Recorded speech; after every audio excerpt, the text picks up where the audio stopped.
시간 함께 말씀 보도록 하겠습니다.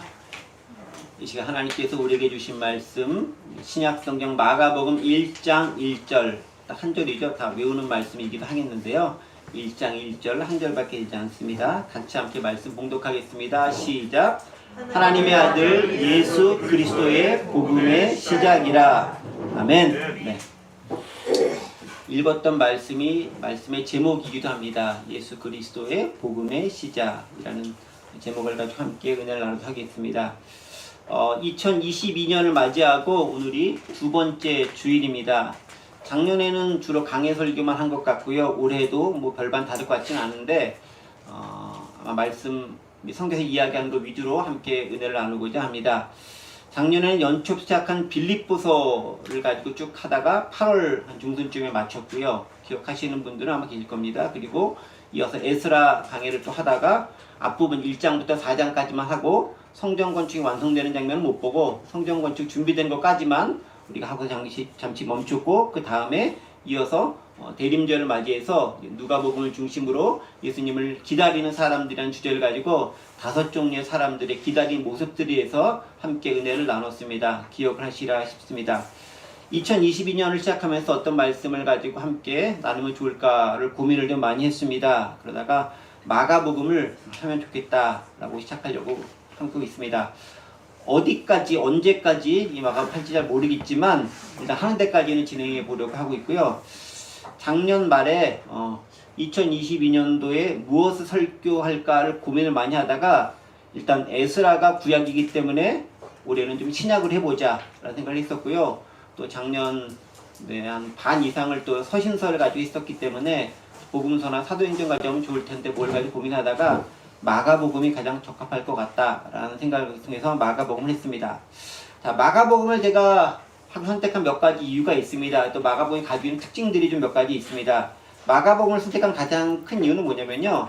가장 첫 번째 기록된 복음서이기 때문에 그렇습니다. 여러분 복음서 우리가 보통 4가지 복음서를 얘기하지 않습니까? 마태, 마가, 누가, 요한 이렇게 4가지 복음서가 있는데 요한복음은 워낙 좀 다르기 때문에 좀 이렇게 뒤치어 두더라도 나머지 3개 마태, 마가, 누가를 공관 복음서라고 합니다. 같은 관점을 가지고 쓰여진 복음서다라는 얘기고요. 요한복음은 좀 완전히 다른 차원이 다른 복음서이기 때문에 딱 띄어서 복음서라고 이렇게 이야기를 합니다. 또 이제 마가복음의 특별한 특징 중에 한 가지는 또 뭐냐면은 분량이 다른 복음서에 비해 짧고 간결하면서도 철저하게 예수님에게 초점이 맞춰진 복음서다라는 특징도 가지고 있습니다.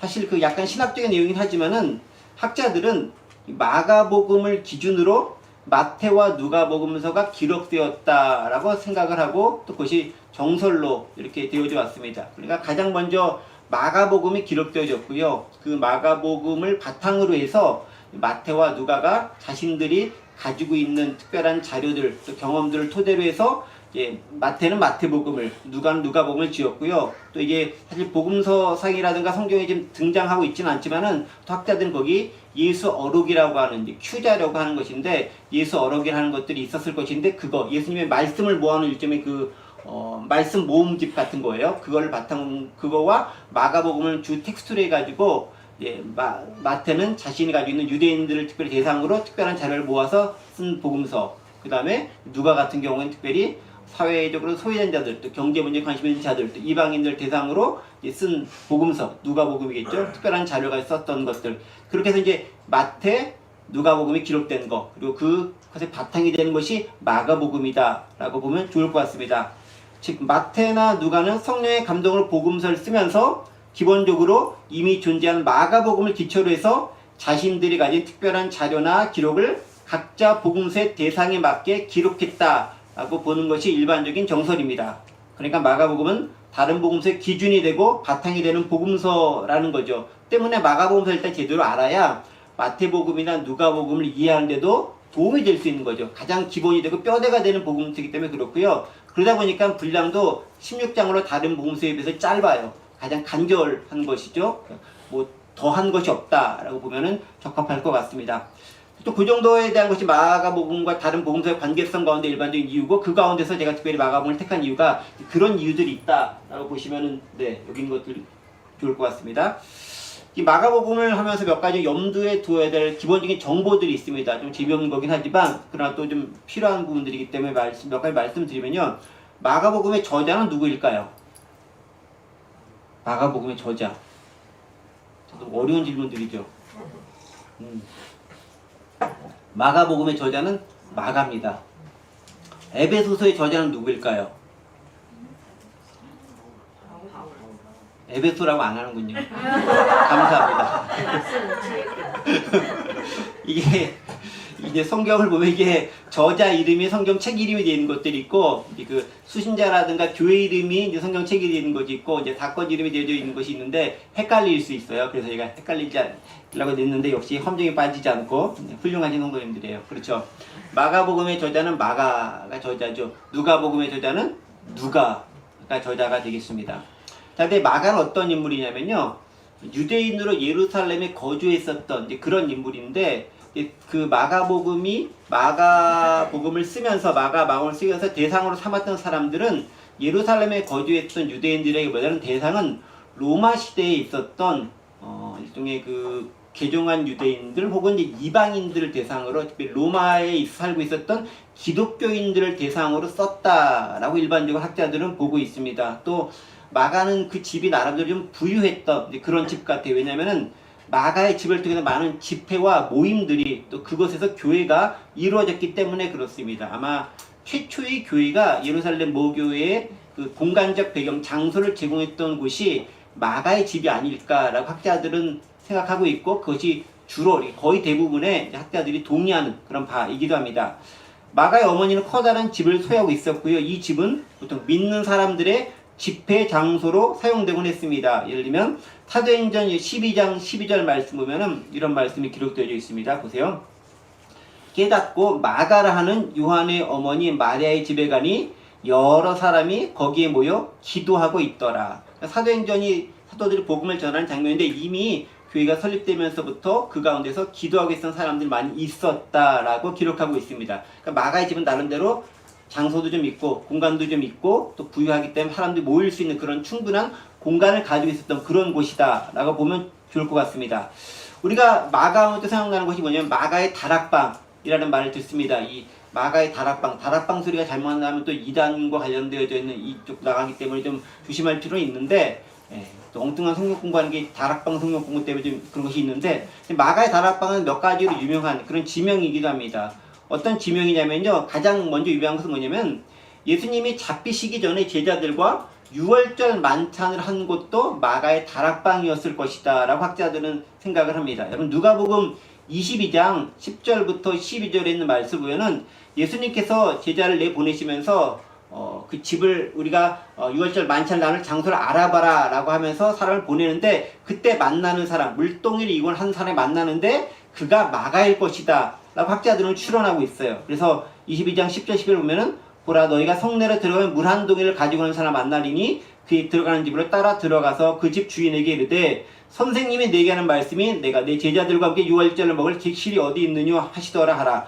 그리하면 저가 자리를 베푼 큰 다락방을 보이니 거기서 예비하라 하신대 라고 하면서 유월절 만찬을 예비하는 그곳이 마가의 다락방이었다라는 것들을 이 본문을 통해서 추론해 볼 수 있습니다. 그러니까 예수님께서 생판 모르는 사람들에게 얘기하진 않았을 거죠. 마가라는 분이 원래 알고 있던 사람이고 지나갈 것인데 그 사람이 내 이름을 얘기하면은 분명히 공간을 제공할 것이다 라고 이렇게 알고 있었던 것이죠. 그가 마가의 다락방이었다라는 것이죠.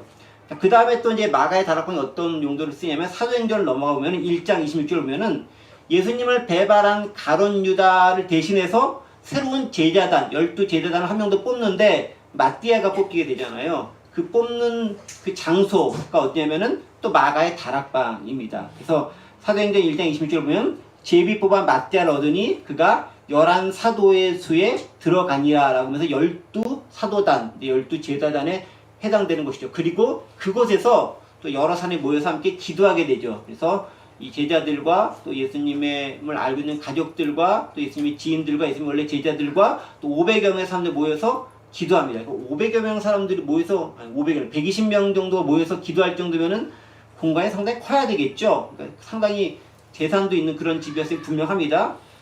그곳에서 어떤 일을 합니까? 오순절 성령 강림의 역사가 사도행전 1장 12절 이후부터 쭉 나옵니다. 그래서 사도행전 1장 12절 15절 보면요, 여기 나오죠. 제자들이 감람이라는 산으로부터 예루살렘에 돌아오니 이 산은 예루살렘에 가까워 안식일에 가기 알맞은 길이라 쭉 나오면서 거기 이제 다락방에 올라가니 베드로, 요한, 야고보, 안드레, 빌립, 도마, 바돌로의, 마테아 및 알파엘, 야고보, 셀로신, 시몬, 야고보, 유다 거기 있어. 12제자들이죠. 여자들과 예수의 어머니 마리아와 예수 아들과 더불어 마음을 가지고 그러지 기도에 힘쓰더라. 모인 무리의 수가 약 120명이나 되더라. 그때 베드로가 그 형제들 가운데서 일어나서 이르되 라고 하면서 오순절 성령 강림의 역사가 이때 일어나는 그 공간적 배경이 되는 것도 마가의 다락방이다 라고 얘기합니다. 그러니까 이 마가가 가지고 있었던 배경이라는 건 상당히 초대 교회가 탄생하는 데 있어서 중요한 공간적 배경을 제공했고 또 여러 가지 면에 있어서 많이 하나님 예수님께서 사용하시던 즐겨 사용한 장소였다라는 것을 우리가 발견할 수 있습니다. 마가의 다락방에 그런 용도가 있다면 마가 자체는 또 어떤 인물이었겠느냐라는 부분들도 좀 알아볼 필요가 있습니다. 마가는요, 우리가 잘 아는 그 바나바의 조카이기도 합니다. 생질이라고 하죠. 조카. 그러니까 바나바의 누님의 이제 아들쯤 되겠죠. 생질 조카이기도 합니다. 골로새서 4장 10절 보면요, 나와 함께 갇힌 아리스다고와 바나바의 생질 마가와 라고 얘기합니다. 그래서 마가에 대해서 이제 영접하다라고 이제 이야기하고 있죠. 바울 사도가 이렇게 편지를 쓰는 건데요. 바나바는 또 누구죠? 바울을 발굴하기 위해서 1차 선교 여행을 같이 갔었던 그런 사도급에 해당되는 귀한 사역자가 바나바였는데 이 바나바와 관계된 사람이 바로 마가인 것을 우리는 또 알 수 있죠. 그러니까 마가의 집안 자체가 사실은 상당히 기독교적으로 봤을 때 훌륭한 그런 집안 가운데 있었던 것을 우리가 발견할 수 있습니다. 또 마가는 어떤 사람이냐면 바울, 바나바와 함께 1차 전도여행을 했지만 그 와중에 중도 탈락해가지고 이렇게 떨어져 나간 나중에 바나바와 같이 이제 2차 나가고 바울은 디모데나 실라와 더불어서 이렇게 전도여행을 나가고 이제 바울은 그 대신에 그 여러분 아시겠지만 유럽 쪽 전도여행을 가게 되고 바나바는 계속해서 이제 그 소아시아 쪽 전도여행을 하게 되는 그런 역사가 벌어지게 되는 거죠. 그래서 사도행전 15장 39절 보면은 서로 심히 다투어 피차 갈라서니 바나바는 마가를 데리고 배 타고 구브로로 가고 라고 말씀을 통해서 이제 바나바는 마가 자기 조카니까 데리고 이제 전도여행 갔고 또 좀 잘못할지라도 데리고 다니면서 고쳐야 되지 않겠어 라는 게 바나바의 마음이었고요. 또 바울은 하나님 사역을 하는데 잘 준비된 사람이 가야지 뭐 이렇게 실전에 가가지고 이렇게 훈련시키면서 할 수는 없지 않습니까? 이제 그런 마음을 가지고 이렇게 행사했던 것이 아닌가 싶습니다. 또 마가는 또 베드로와 무척 가까운 관계에 있었던 그런 인물이기도 합니다. 베드로전서 5장 18절 보면 택하심을 함께 받은 바벨론 교회가 너희 무난하고 내 아들 마가도 그리하느니라 라고 얘기하면서 특별히 이제 베드로가 마가를 아들처럼 여겼다라는 걸 알 수 있고요. 또 실제로 베드로가 이렇게 고통당하고 많은 사람들이 베드로가 죽었으리라 생각했는데 실제로 베드로가 옷 가운데 살아나가서 제일 첫 번째 찾아가서 문을 두드렸던 집이 마가의 그 집이었어요. 그만큼 이제 마가와 베드로가 아주 막역한 사이다라는 것을 알 수 있는 이제 그런 측면이 있겠죠. 그리고 바울이 마지막 생애에는 마가와 화해했던 그런 관계가 있기도 합니다. 비록 이제 순교여행을 떠날 때는 그것도 하나님의 은혜 가운데 있는 거예요. 계획 가운데 있는 거예요. 다툼을 통해 가지고 한쪽은 유럽 선교, 한쪽은 아시아 선교 이렇게 나눠지게 된 거니까 그 나쁜 거라 볼 수는 없죠. 어쨌든 이게 사이가 벌어졌는데 다시 마가와 바울은 화해를 하게 되죠. 그래가지고 나중에는 진짜 내가 아들처럼 생각하는 귀한 사람이 마가다라고 하면서 이 마가를 다시 한번 나에게 오기 원한다 라고 얘기하죠. 디모데전서 4장 10절이면 누가만 나와 함께 있느니라 네가 올 때 마가를 데리고 오라 그가 나의 일에 유익하니라 라고 하면서 마가 화해하는 장면을 다시 한번 우리에게 보여주고 있습니다. 그러니까 마가라는 사람을 보면요 사도행전에 나오는 그 유력한 인물들 예를 들면 베드로 또 바울 그다음에 바울을 끄집어냈던 바나바 이런 분들과 교류를 나누고 있었고 또 예루살렘에 원래 집이 있었기 때문에 예를 들면 예수님의 동생인 야고보와가도 막역한 관계를 유지할 수 있었던 상당히 중요한 인물이었고 그 말은 다시 말해서 뭐라면 예수님에 대해서 누구보다도 정확하게 알 수 있는 정보를 많이 가진 그런 사람 중에 하나였다라는 거예요. 그래서 마가복음이 우리 복음서로서의 그 가치를 가지고 있는 이유는 뭐냐면 그런 시대적인, 그런 역사적인, 그런 인물적인, 그런 사회적인 배경이 있기 때문에 그렇다라는 거죠. 잘 모르는 사람이 썼는데 복음서로서의 위력을 가질 수는 없어요. 여러분 그 성경이 특히 복음서라든가 서신서들이 정경으로 인정되는 가장 중요한 기준 중에 하나가 뭐냐면은 사도들이나 제자들 정도가 써야 되는 거예요. 그렇지 않으면은 인정을 하지 않았어요. 그러니까 다른 서신들 다 보면 다 그 정도쯤 되는 사람들이 쓴 서신서들, 그 다음에 복음서였다는 것을 알 수 있고, 마가 역시 그런 분이었다라는 것입니다. 자, 근데 그렇다면 마가가 누구에게 어떤 마음을 썼겠느냐? 마가가 마가복음을 쓴 대상은 특별히 네로 황제의 박해 치하에서 고난받는 로마에 있는 그리스도인들을 대상으로 썼다는 것이 일반적인 정설입니다.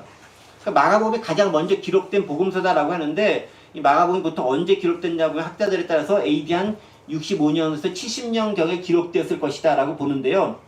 우리가 역사적으로 봤었을 때 네로 황제의 박해가 가장 큰 기독교 박해 가운데 하나인데, 3대 박해 가운데 하나인데, 그 네로 황제 박해가 언제 있었냐면 AD 64년부터 68년 정도까지가 기독교의 극심한 박해에 있었던 때로 역사적으로 기록이 되어 있습니다. 근데 이때가 어느 때냐면, 네로 황제가 우리 이제 네로 황제가 미친놈 뭐 이렇게 생각할지 모르겠지만, 처음에 이분이 정치라던가 다스린 걸 참 잘했던 사람이에요. 처음부터 이 사람이 이렇게 바보 멍청이처럼 엉뚱한 미친 짓 하는 사람이 아니에요. 잘했다가 나중에 좀 획가닥한 그런 인물일 뜻인데, 잘했기 때문에 또 황제도 됐겠죠. 뭐 로마 황제가 괜히 됐겠습니까?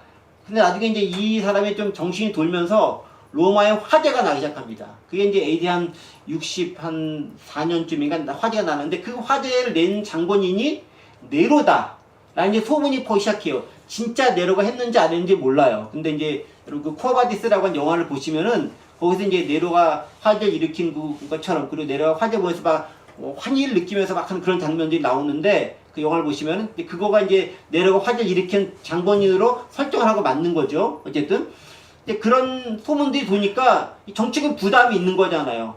아니, 왕이 자기 수도에 불을 내? 그것도 커다란 몇 달째 불타는 걸 내? 말이 안 되는 거잖아요. 그러니까 이 네로 황제가 그 화살을 피하고 화제를 다른 데 돌리기 위해서, 비난의 화살을 다른 데 돌리기 위해서 택한 사람이 기독교인들이었다라는 거죠.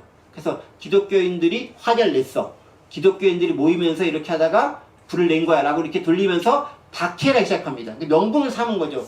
그때 이제 엄청난 박해가, 많은 사람들이 죽고 예수님의 제자들과 사도들도 죽임을 당하게 되고, 그 박해로 해서 많은 사람들이 예루살렘에서 로마로 또 더 많은 쪽으로 흩어져 나가게 됩니다. 그러니까 유대인의 박해 때문에 예루살렘에서 많이 피 떨어져 나간 것뿐만 아니라 로마에서의 박해 때문에 또 많은 사람들이 로마 외에 다른 유럽 지역으로도 퍼져 나가게 되는 이제 그런 일이 그 가운데 일어났다라는 것을 알 수 있습니다. 그러니까 마가복음이 기록했던 것은 그 박해 상황 가운데서 힘들잖아요. 억울한 누명 쓰고 있는 거잖아요. 그 상황 가운데 우리가 어떻게 살면 좋겠습니까? 라고 하는 그 처절한 울부짖음과 부르짖음을 가지고 있는 그 기독교인들에게, 특별히 유대인도 아니고 유대인 중에도 있겠지만 이방인 중에서 개종한 그 그리스도인들에게 예수님이 누구인지를 제대로 설명할 필요가 있다라는 생각을 가지고 마가가 쓴 복음서가 마가복음이다라는 거예요. 그래서 여러분, 마가복음은 다른 복음서와 달리 특별히 강조점이 어디 있냐면요, 예수님의 고난과 십자가에 무척 큰 강조점을 두고 있어요. 어떻게 알 수 있냐면요, 마가복음은 몇 장으로 구성되어 있죠, 여러분? 16장. 잘하세요. 마가복음은 16장 구성되어 있는데, 그 16장 중에서 10장부터 16장까지 총 몇 장입니까? 그러면은 7장인가 8장인가요? 엄청 거의 반에 해당되는 분량이 3일간의 기록이에요. 예수님께서 예루살렘에 입성해서 십자가에 달려 돌아가시고 죽으시고 부활하는 그 며칠간의 기록이 그 엄청난 분량을 할애해서 거기다 초점을 맞추어 두고 있는 거예요. 그러니까 다른 복음서 같은 경우는 2-3장밖에 안 되는데, 마가복음은 전체 복음서 중에서 반 정도를 거기에다만 할애하고 있는 거예요. 그러니까 다른 복음서들은 예를 들면 뭐 예수님의 탄생이라던가 뭐 예고라던가 어린 시절 뭐 이런 얘기들도 있는데, 마가는 그거 싹 다 빼버렸어요. 그거 딱 빼버리고 바로 예수님의 사역 바로 딱 시작하고, 그 다음에 사역의 중요한 부분을 딱 언급하고 예수님의 고난과 십자가, 죽음에 대한 것을 강조하면서 얘기합니다. 왜? 예수님께서 고난과 죽으신 가운데서 부활하시고 구원해 하신 분이라는 것을 강조하는 걸 통해 가지고, 너희가 지금 고난받는 상황 가운데 있지, 예수 그리스도가 바로 그 고난 가운데서 삶을 사셨고 부활을 통해 승리하신 분이시야 라는 것들을 사람들에게 강조해서 이야기해 주는 거예요. 그들에게 위로가 되겠죠. 아, 그분이 정말 고통 가운데 계셨구나. 그것들을 아주 세밀하게 보는 거죠. 여러분 패션 오브 크라이스트, 그리스도의 고난이라는 영화 보신 분 아마 대부분 보셨을 생각되는데, 그거 보면은 보는 것 자체가 고통이잖아요. 근데 그러면서 저렇게 고통당하면서 예수님께서 우리를 위해 십자가를 지셨어? 라고 하면서 막 자신도 바라보면서 내가 조금 어려운 당하는 거, 아유, 나 참아야지. 이런 마음이 들 수밖에 없잖아요. 바로 그런 부분과 비슷한 맥락이 있는 거죠.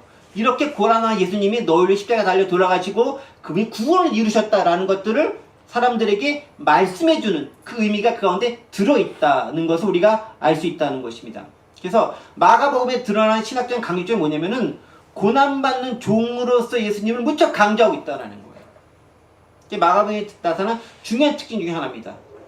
그래서 고난받는 종으로서 예수님을 강조하고 있는데, 그래서 마가복음 예수님을 몇 가지로 표현하는데 이렇게 표현해요. 제일 첫 번째는 예수님은 하나님의 아들이며 구원자다. 이걸 강조하고 있어요. 하나님의 아들이고 구원자. 오늘 우리가 읽었던 1장 1절 뭐라고 되어 있습니까? 하나님의 아들 예수 그리스도의 복음의 시작이다. 예수 그리스도를 뭐라고 설명합니까? 하나님의 아들이다. 그리고 예수는 그리스도다라고 얘기합니다. 예수는 누구죠? 하나님의 아들이고 그리스도다라고 딱 선언하고 시작하는 거예요. 그래서 구체하게 설명하지 않아요. 딱 선포합니다. 하나님의 아들 예수 그리스도의 복음의 시작이다 라고 시작합니다. 그게 마가의 신학이다라는 거죠. 또 이 마가는 예수님을 어떻게 보냐면요, 고난받는 종으로 예수님을 묘사하는 거예요. 고통당하고 있다라는 거죠. 아까 얘기했듯이 십자가 예루살렘 사건이 10장부터 16장에 기록되어 있는데 그것을 무척 중요하게 여기면서 아주 세밀하게 다루고 있다라는 거예요. 예수님은 고난받는 종이었다라는 거죠. 너희도 고난받는 상황 가운데 있어? 예수님도 그랬다라는 것이고, 그 예수님이 너의 상황을 충분히 이해하고 있다는 것이고, 그리고 고난받는 너희를 위해서 그분이 십자가에서 부활 승천하심을 통해서 그 모든 고난과 죽음을 이겼다라고 선포하고 있다는 것입니다. 그리고 마가복음 한 가지 더 강조하고 있는데 그것이 뭐냐면은 제자도를 강조합니다. 섬김을 받는 자가 아니라 섬기는 자가 되어야 된다. 여러분, 그래서 마가복음 10장 45절, 마가복음을 특징 있는 중요한 구절 중 하나입니다. 마가복음 10장 45절 이렇게 기록되어 있죠. 인자가 온 것은 섬김을 받으려 함이 아니라 도리어 섬기려 하고 자기 목숨을 많은 사람의 대속물로 주려 함이니라 라고 하면서 섬기는 자로서의 예수님의 모습을 강조하고 있고, 바로 그 섬기는 예수님의 모습이 너희가 따라야 할 스승의 모습이고 너희가 가야 할 제자의 길이다라는 거예요. 제자의 길은 어떤 길? 섬김의 길이다. 그걸 마가복음은 강조하고 있는 거죠. 그래서 이런 것들 요약해 보면요, 마가는 박해 상황에 있는 로마의 성도들에게 그 상황을 잘 견디면서 살아가는 삶을 살아갈 것을 강조하고, 하나님의 아들이신 구원자 예수 그리스도가 고난과 십자가를 통해 구원을 이루심을 감동적으로 묘사하면서 신앙이 흔들리거나 박해 때문에 변절하지 말고 믿음 잘 지키고 하나님 나라를 향해 제자의 삶을 잘 살아갈 것을 응원하면서 격려하면서 복음서를 기록하고 있다라는 거예요. 로마에 있는 기독교인들에게 하고 있다라는 거죠. 이런 분들이 마가복음의 이제 일종의 서론 퀴즈에 해당되는, 전체적인 배경에 해당되는 그런 내용이다라고 볼 수 있습니다. 이런 것들 우리가 염두에 두면서 마가복음을 보시면 여러분 좀 더 이해가 쉽지 않게 쉽습니다. 1장 1절에 있는 말씀 좀 간단히 보면서 조금만 얘기하고 말씀을 마치할게요. 1장 1절 보겠습니다. 하나님의 아들 예수 그리스도의 복음의 시작이라. 오늘 이제 본문의 내용이기도 하고 제목이기도 하고 마가복음 전체의 서론이기도 합니다. 사실 마가복음 전체를 이야기하기도 하고 복음서 전체에서 가장 말하고 싶은 핵심적인 주제일 수도 있어요. 우리 여기서 몇 가지 중요한 단어들을 발견하죠. 어떤 단어들이 나옵니까? 하나님의 아들, 예수, 그 다음에 그리스도, 복음, 복음의 시작, 이런 단어가 나옵니다. 예수라는 단어를 딱 중심으로 해가지고 하나님의 아들과 그리스도가 병행되어 있고요. 이것들이 복음의 시작이다 라고 이야기합니다. 여기서 이 가장 핵심적인 단어가 뭐냐면 마가는 복음이라는 단어를 특별히 중요하게 사용하고 있다는 것을 알 수 있습니다. 그래서 마가는 복음이라는 단어를 사용하고 있다. 자, 근데 무엇이 근데 복음인가? 왜 특별히 마가는 하나님의 아들 복음의 시작이다 라고 해서 복음이라는 단어를 사용하면서 마가복음을 시작하고 있을까? 여기에 대한 얘기를 좀 드리면서 오늘 말씀을 좀 이렇게 마무리하려고 합니다. 여러분들 복음이 무엇이라고 생각하십니까? 복음. 영어로 볼 때 복음은 good news라고 할 수 있습니다. 근데 그 헬라어는 유앙겔리온이라는 표현을 쓰기도 하지만 복음 말 그대로 좋은 소식이라고 합니다. 그래서 good news 바이블 뭐 그런 성경 좋은 소식도 있잖아요. 복된 소식이라는 것도 있습니다. 근데 복음이라는 게 좋은 소식인데 여러분들에게 좋은 소식은 어떤 게 좋은 소식이겠습니까? 주로 우리에게 좋은 소식은 로또에서 50억이 당첨되는 거. 좋은 소식이죠? 네. 우연하게 청약 넣었던 아파트가 당첨돼가지고, 네. 뭐 이렇게 시대착을 많이 올릴 수 있게 되는 거. 뭐 상당히 좋은 소식으로 우리에게 다가오지 않을까 싶은 생각이 듭니다. 복음이겠죠. 정치적인 얘기를 하지 않는데 한다면 이런 것도 복음이에요.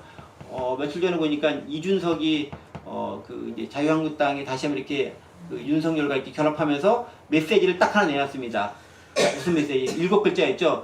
여성가족부 폐지. 그게 이제 큰 이슈가 됐어요. 여성가족부 폐지. 이제 20대 남자들의 푸심을 얻기 위해서 딱 해놓은 거죠. 이슈를 만들기 위한 겁니다. 진짜 할지 안 할지는 모르는 거긴 한데, 근데 그 얘기를 듣는 20대 남자들은 그게 또 복음으로 느껴질 수도 있어요. 그런데 보세요, 이게 20대 여자들 입장에서는 어때요? 복음이 아닌 거죠. 자, 이런 복음이라는 건 뭐냐면은 누구에게는 즐겁고 행복한 소식이지만 누구에게는 아프고 쓰라린 거라면 그건 복음이 될 수 없는 거예요. 여러분 보세요. 로마 시대에 있어 복음이 무엇이었습니까?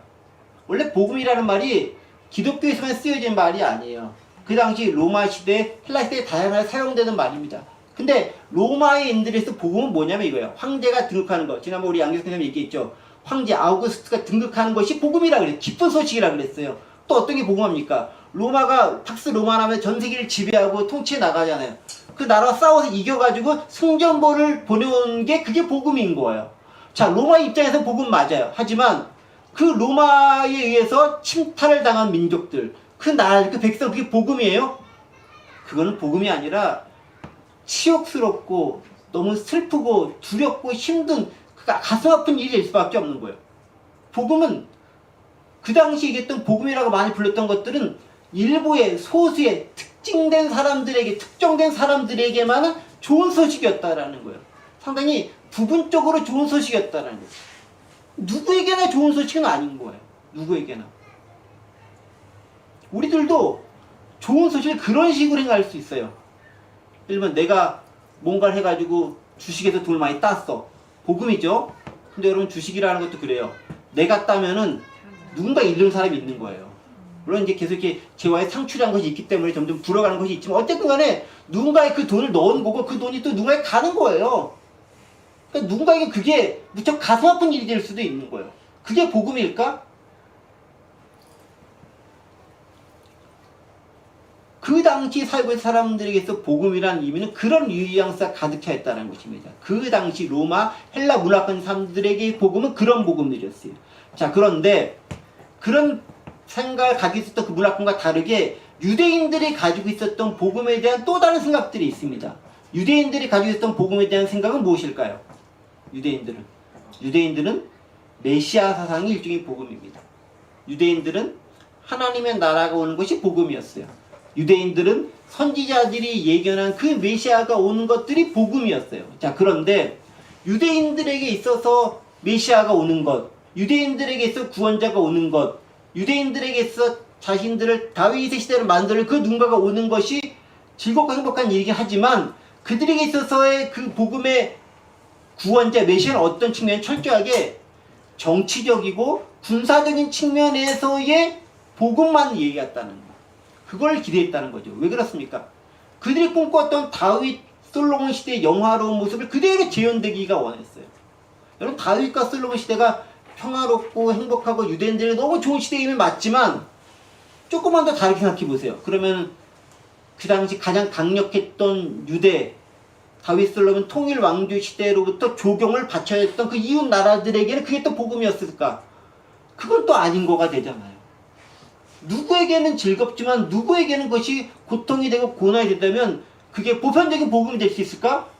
그건 아니다라는 것입니다. 유대인들이 기대했던 복음은 그런 복음이었어요. 어떤 복음? 우리들을 로마의 압제에서 해방시켜줄 그런 복음. 그리고 우리가 더 나가서 다시 한번 전 세계를 다스리는 것 같은 그런 복음. 그러니까 판만 바꾸는 거예요. 어떻게? 로마의 판에서 우리 유대인들, 이스라엘의 판으로 바꾸는 게 유대인들이 가지고 있었던 복음에 대한 왜곡된 오해한 메시아에 대한 사상이었다라는 거예요. 그러니까 그들은 예수를 보면서 그런 정치적인 예수님을 갈망하고 그 예수님을 기회하고 있었던 거예요. 그런 예수님이 오셔서 판을 뒤엎을 거야. 그러니까 열심당이라든가 이런 사람들이 예수 운동을 하면서 그걸 강조하는 거예요. 정치적으로 봉기 일으켜가지고 전복을 시킬 거야. 예수님이 왕이 될 거야. 그럼 내가 그 왕이 됐을 때 국무총리까지 안 되더라도 좌의정이나 우의정 돼야 되지 않겠어? 장관 하나 좀 돼야 되지 않겠어? 그런 생각을 가지고 있는 거죠. 그런 관점에서 복음을 그 사람들은 주로 이해하고 있었다라는 것입니다. 자, 그런 가운데에서 예수님께서 복음에 대한 정의를 딱 얘기해 주는 거예요. 어떻게 얘기하느냐? 나중에도 살펴보겠지만 마가복음 1장 14, 15절에서 얘기합니다. 마가복음 1장 14, 15절 이렇게 얘기합니다. 요한이 잡힌 후 예수께서 갈릴리에 오셔서 하나님의 복음을 전파하며 이르시되 때가 찼고 하나님의 나라가 가까웠으니 회개하고 복음을 믿으라 하시더라 라고 얘기합니다. 예수님께서 자신이 이 땅에 도래하면서 복음이 가까웠다라고 하면서 하나님의 나라가 가까웠다 하시면서 복음을 믿으라라고 얘기합니다. 그때 예수님께서 얘기하시는 복음은 뭐냐면은 하나님의 나라와 연관이 되어져 있음을 알 수 있습니다. 그렇죠? 자, 그런데 여기서 말한 그 하나님 나라의 복음, 하나님의 복음, 그것들은 단지 다윗과 솔로몬이 다스려서 누구에게는 행복하고 즐겁지만 누구에게는 아픔이 되는 그런 종류의 하나님의 나라가 아니라 그것들을 이미 초월하고 그것들을 이미 넘어선 누구에게나 복될 수 있는 누구에게나 은혜가 될 수 있는 그런 하나님의 나라를 내가 너희 가운데 보내주겠다라는 거예요. 그런데 그 맛배기로서 구약시대에 다윗과 솔로몬 시대를 포함한 하나님 나라의 모습을 보여줬는데 그것들이 하나님을 온전히 섬기는 가운데 통치해 나갔으면 그 나라의 온전한 모습을 조금씩 맛봤겠지만 너희가 그렇게 하지 못했다라는 거예요. 어떻게 했습니까? 하나님의 방식과 말씀대로 나라를 통치한 것이 아니라 결국 인간의 이 기준인 욕심에 의거해서 나라를 통치하고 다스려 나갔다라는 거예요. 잘못됐다라는 거죠. 잘했으면은 이스라엘이 남북으로 나뉠 리가 있겠습니까? 잘했으면은 북이스라엘이 아수르의 침략을 받아 무너지고 남유다가 바벨론 침략을 무너졌겠습니까? 잘했으면은 그 기간이 오랫동안 그렇게 식민지치가 있었겠어요? 그게 아니다라는 거예요. 여러분 아시겠지만 아수르나 바벨론은 하나님께 이스라엘이라고 돌아오라고 사용된 일종의 도구, 회초리, 막대기에 불과한 거예요. 결국 이스라엘도록 니네가 하나님 나라의 모습 온전히 보여줘야 되는데 그걸 못했으니까 징계의 도구로 아수르와 바벨론을 사용했다라는 거죠. 진짜 하나님 나라를 니가 맛보고 조금 구현해 나라고 했는데 그걸 못했다라는 거예요. 그러면서 선지자들을 통해서 비판을 많이 하고 있는 거잖아요. 네가 하나님 선기를 했더니 잘 못생겼지. 백성들 온전히 다스려 했더니 잘 안 다스리고 억압했지. 수탈했지. 가난한 자들을 업신여겼지. 여성들 힘들게 만들었지. 율법주의적인 것만 강조하면서 힘없는 사람들 막 압박했지. 이방인들 힘들게 했지. 그런 모습을 쭉 열거하면서 이런 너희들 보고 하나님 나라가 임할 것 같아? 아니다라는 거예요. 그런 하나님 나라가 아니다라는 거예요. 그러면서 예수님께서 얘기하죠. 마가복음 1장 14, 15절에서 하나님 나라가 가까웠으니 회개하고 복을 믿으라. 뭘 회개합니까? 잘못 이해하고 있었던, 오해하고 있었던 물질적으로, 정치적으로만 알고 있었던 그 하나님 나라에 대한 것들을 버리고 네가 잘못 사는 그 삶을 회개하고 진짜 복을 믿으라는 거예요. 그것은 무엇입니까? 누구에게나 복된 소식으로서 하나님 나라가 임재할 것을 받아들여라라는 거예요. 그런 자세와 그런 삶을 살아라라는 거예요. 빨리 회개하라는 거예요. 근데 아직도 회개를 못했다라는 거예요. 그 모습이 마가복음에 나타났던 하나님 나라에 대한 복음을 이야기했었던 주요 핵심적인 내용 가운데 하나였다라는 것입니다. 자, 그런데 여러분 보세요. 우리는 기독교인 믿는 신앙인으로서 복음이라고 하면 가장 먼저 떠오르는 단어가 뭡니까? 예수님의 십자가, 죽음, 부활, 승천. 이게 복음이잖아요. 우리 보통 복음 전도한다라고 했을 때 주로 무슨 얘기합니까? 하나님 나라에 대한 얘기보다는 안 한다는 게 아니라 보다는 예수 믿고 구원받은 데서 이 얘기 주로 많이 하잖아요. 그렇죠. 그렇죠. 특별히 이제 사도들이 전한 것들은 예수님은 복음을 얘기하면서 하나님 나라를 강조했지만, 그리고 예수님 강조 하나님 나라의 모습은 이사야서라든가 다른 선지서에 나타난 모든 사람들이 평화롭게 사는 그런 나라를 강조했지만, 사도들이 강조했던 복음은 그거라기보다는 예수님 자체의 십자가와 부활에 초점이 맞춰져 있어요. 여러분들도 복음 전도할 때 주로 얘기하는 게 그거잖아요. 예수님의 십자가와 부활을 주로 강조하잖아요. 이게 틀린 게 아니고 맞는 거예요. 그럼 왜 예수님 시대에는 하나님 나라, 예수님 자체는 하나님 나라가 가까이 왔으니까 회개하라, 이게 복음이다 라고 얘기했는데, 사도들은 예수님 자체가 복음이다 라고 얘기했을까요? 그것들을 가장 잘 설명한 책 중에 하나가 이 책이에요. 복음이란 무엇인가. 아주 좋은 책이에요. 이 책을 처음 읽었을 때 좀 어려울 수 있는데 몇 번이고 반복해서 보세요. 정말 좋은 책입니다. 복음에 대해서 우리가 알고 있었던 상당히 반쪽짜리 혹은 왜곡된, 잘못된, 나 중심적, 이기적인 의미에서 복음을 하나님 나라의 관점에서 진짜 무엇이 복음인지를 참 잘 설명한 좋은 책입니다. 김세윤 교수님이 세계적인 신학자인데 아주 쉽게 잘 쓴 책이 이 책이에요. 어려우면 한 서너 번 계속 보세요. 좋은 책입니다. 핵심은 그겁니다. 무엇입니까? 예수님은 하나님의 나라가 나를 통해서 이제 오게 되고 왔으니 그 약속 가운데 너희가 준비하라 라는 측면에서, 맞아들이라는 측면에서 하나님 나라의 복음을 이야기하는 거예요. 그런데 사도들은 그 예수님께서 오셔서 실제로 이뤘잖아요. 십자가 사건, 부활, 승천을 통해서 그것을 완성시켰잖아요. 예수님은 이루어져가는 과정 가운데서 이렇게 하나님 나라가 온전히 이루어질 것인데, 그 가운데 네가 먼저 회개해야 돼 라고, 너의 삶을 회개해 라고 주장했던 것이라면, 사도들은 그렇게 말씀하신 예수님을 통해 하나님 나라가 이미 이 땅을 임했고, 주님께서 십자가와 부활을 통해서 그 길을 마련해 주셨고, 이제 그 길을 믿는 너희가 온전히 하나님 나라를 상속받고 그에 합당한 삶을 살아갔었을 때, 그게 바로 진짜 그리스도인에서 삶을 살아가는 것이다 라는 것을 강조하면서 이야기하는 겁니다. 그러다 보니까 당연히 예수 그리스도의 초점이 맞춰질 수밖에 없는 거예요. 그 예수님이 복음의 온전함을 이루신 분이기 때문에 그렇다는 거죠. 그래서 거기에 방점이 찍혀질 수밖에 없다라는 거예요. 그러니까 하나님 나라의 복음이나 예수님 말씀하신 복음이나 사도들이 얘기했던 복음이나 일맥상통하는 가운데 있는 것인데, 과정과 단계에서 약간씩 차이점이 있을 뿐이다라는 거예요. 그렇죠? 예를 들면은 예수님 시대에는 예수님 죽고 부활하고 승천이 복음인데, 예수님이 계속 때 직접 복음을 믿었을 때 그 복음은 아직 아닌 거잖아요. 시간적으로 봤을 때 아닌 거잖아요. 그 왜 그렇게 했느냐? 지금까지 잘못 알아왔던 하나님 나라에 대한 것을 회개하고 돌이켜라는 측면이 강한 것이고, 제자들, 사도들은 그 하나님 나라에 대한 온전한 복음을 예수 그리스도에 완성했기 때문에 그 예수님 믿음으로 온전한 하나님 나라가 이루어질 수 있다는 걸 보여주는 겁니다. 이것을 통틀면 어떻게 복음이 되는 것인가? 우리가 믿는 복음에 대한 많은 부분들은 내가 예수만 믿고 구원받으면 다다 라는 생각에 개인 구원으로서의 복음만 강조하는 거예요. 자, 그런데 예수님이 말씀하셨던 하나님 나라의 관점에서 복음까지 조금 더 확장시키면 어떻습니까? 우리가 온전치 못한 삶을 살았던 것, 하나님의 방식대로 우리가 살지 못했던 것들, 하나님께 우리에게 사명을 주셨던 것을 감당하지 못했던 모든 부분들까지도 다 내려놓으면서 회개하면서 돌이킬 것을 요구하는 게 복음의 핵심적인 내용이 들어가 있는 거예요. 그러니까 진짜 복음은 뭐냐면요, 단지 예수 믿고 영혼만 구원, 이건 헬라 이분법적인 사상, 이원론 사상인 거예요.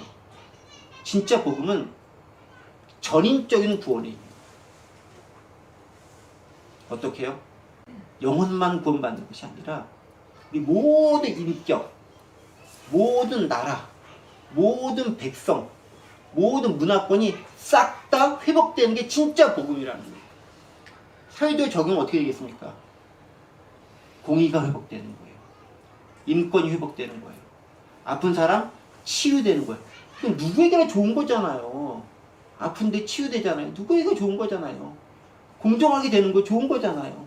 공평하게 되는 게 좋은 거예요. 그런데 그 공정과 공평이 나의 이기적인 의미로서의 공정과 공평을 넘어선 측면이라는 거예요. 요새 많이 대두되는 공정을 얘기하지만 제가 보기에 많은 분의 공정은 나의 이기적인 내 권리가 침해받지 않는 범위 내에서의 공정을 많이 강조합니다. 그 공정을 넘어서는 공정이라는 거예요. 어떻게? 전 사회적인 측면, 전 우주적인 측면에 있어서의 공정함. 근데 인간으로서 그걸 이룰 수가 없어요. 그래서 예수 그리스도의 복음이 필요하다는 것이죠. 여러분, 바로 그런 측면에서 전인격적이고 전 우주적인 측면에서의 복된 소식, 그게 복음이다라는 거예요. 하나님 나라는 그런 나라라는 거예요. 그냥 단지 여기서 잘못했는데 예수 믿고 천국 간다? 그 정도 수준이 아니다라는 겁니다. 우리가 진짜 복을 믿었다면은 저와 여러분 살고 있는 그곳이 변해야 되는 거예요. 나를 만나는 사람들이 행복해지고, 나를 만나는 사람들이 자유롭고, 해방을 얻고, 평안을 얻고, 묶임에서 자유로워지는 것. 그게 진짜 복음이다. 그 복음의 가장 대표적인 삶을 살았던 게 누구냐? 삭개오예요.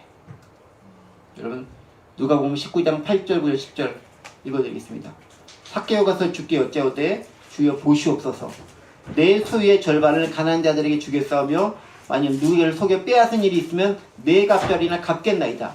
예수께서 이르시되 오늘 구원이 이 집에 이르렀으니 이 사람도 아브라함의 자손임이로다.